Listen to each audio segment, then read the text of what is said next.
එතකොට මේ ගාන කියන්නේ ස්කන්ධ m සහ දිග l වූ ඒකාකාර ඍජුකෝණාශ්‍රාකාර ලී පටියක් මේසයක් මත x දිශාව ඔස්සේ මේසයේ එක් ධාරයකට සමාන්තර වනසේ රූපේ පෙන්වා ඇති පරිදි තබා ඇත්තේ ලී පටියෙන් කොටසක් මේසයෙන් ඉවතට දික්වන සේතොර එතන කියන්නේ මේ අඳුරු කරලා තියෙන ලී පටිය.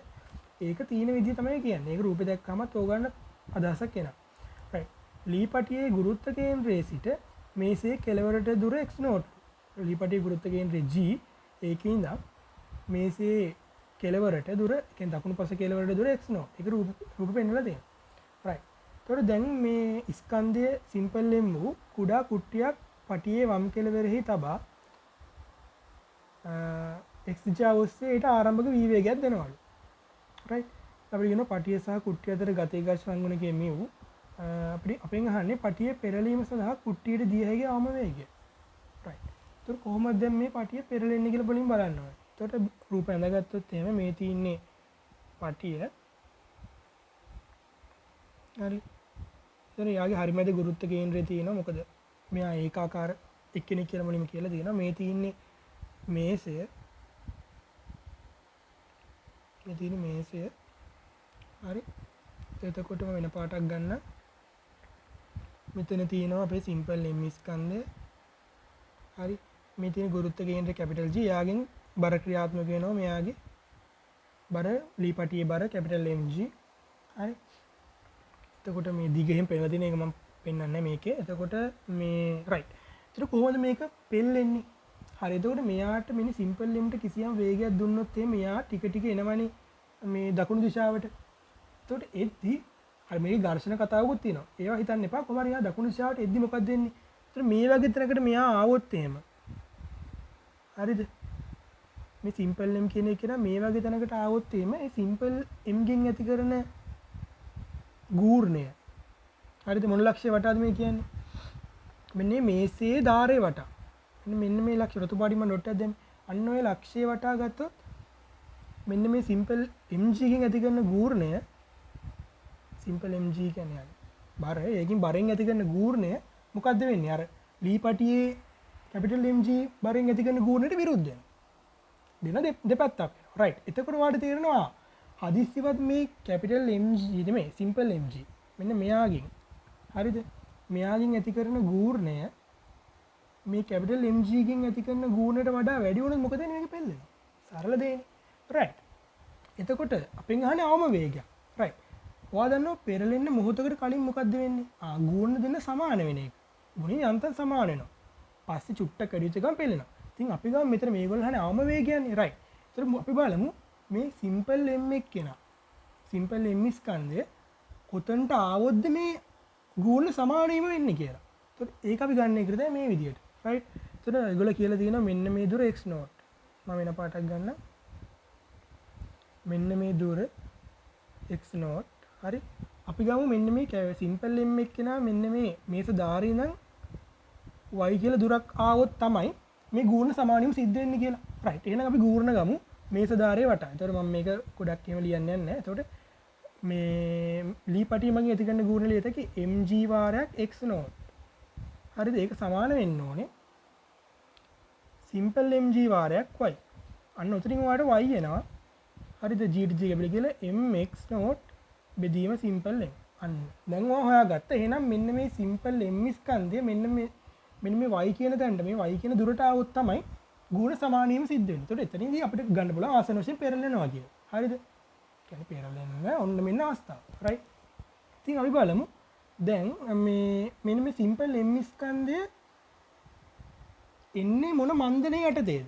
රයිට්. එතකොට අපි දන්නවා දැන් මෙතන අපිට කියනවා මේ ඝර්ෂණ සංගුණය දීලා තියෙනවනේ කුට්ටිය සහ පටිය අතර මෙව කියලා. රයිට්. එහෙනම් මෙන්න මේ සිම්පල් m ස්කන්ධය මෙන්න මේ v වේගෙන් එද්දී එයාට විරුද්ධව තියෙනවා ඝර්ෂණය. මොකද්ද ගතික ඝර්ෂණය? මොකද දෙන්න චලිත වෙනවනේ. කියන්නේ සාපේක්ෂ චලිතයක් තියෙනවා සිම්පල් m සහ මේ ලී පටිය අතර. ඒතර ගතික ඝර්ෂණ බලයක් තියෙනවා. ඒතර ගතික ඝර්ෂණ බලය අපි හොයමු. ඒතර F සමානයි μ r.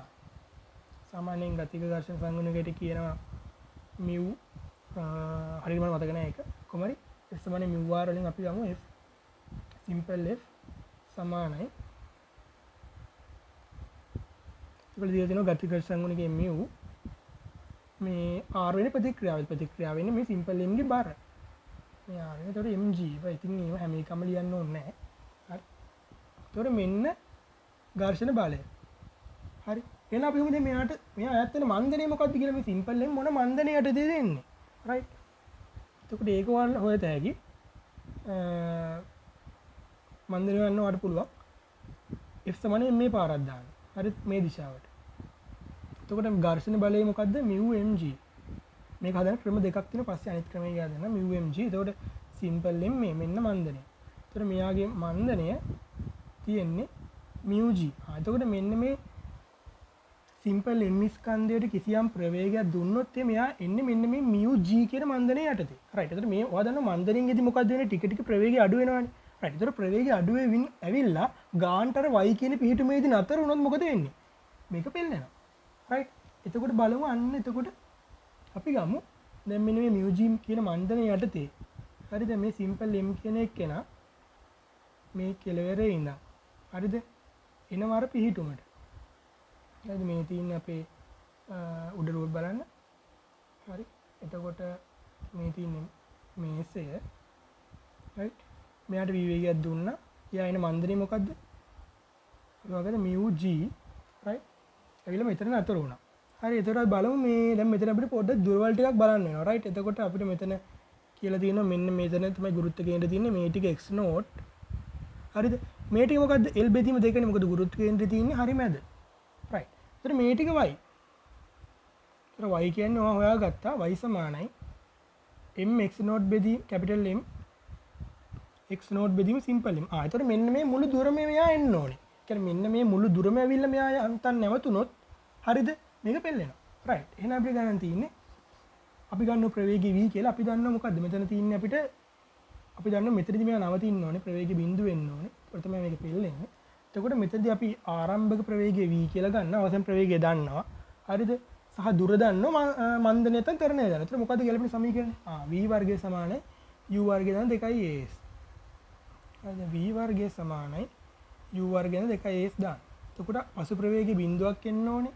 මේ දුර ඇවිල්ලා ආරම්භ ප්‍රවේගයේ වර්ගය v වර්ගය ඍණ වෙනවා. මොකද මන්දනයන් නිසා මම දාන්නේ මේ දිශාවට. එයාගේ ත්වරණය තියෙන අනිත් දිශාවට ඒක මන්දනයක් විතර ගන්න. එතකොට ඍණ දෙවාරයක් mu g දුර වෙන්නේ මෙන්න මේ ටික එකතු. එතකොට මම ඒක ඔයාලට පෙන්නන්නම් මේ විදිහට. මම මෙතනින් පල්ලෙහාට යනවා. L බෙදීම 2 දාන x නෝට් දාන mx නෝට් බෙදීම සිම්පල් M. ඔන්න ඔහොම තියෙනවා. ඉතින් ඔතනදී අපිට පුළුවන් මෙහෙම කරන්න. රයිට්. මම මේ ඍණ පදේ සමස්ත වශයෙන් අනිත් පැත්තට ගෙනියනවා. ඒතර v වර්ගය සමානයි ඔයාලට නෝ 2 mu g L බෙදීම 2 ධන x නෝට් ධන m x නෝට් බෙදීම සිම්පල් M. ඔන්න ඔහොම එකක් තියෙනවා. ඒතර v කියන්නේ ඔගේ වර්ගමූලය.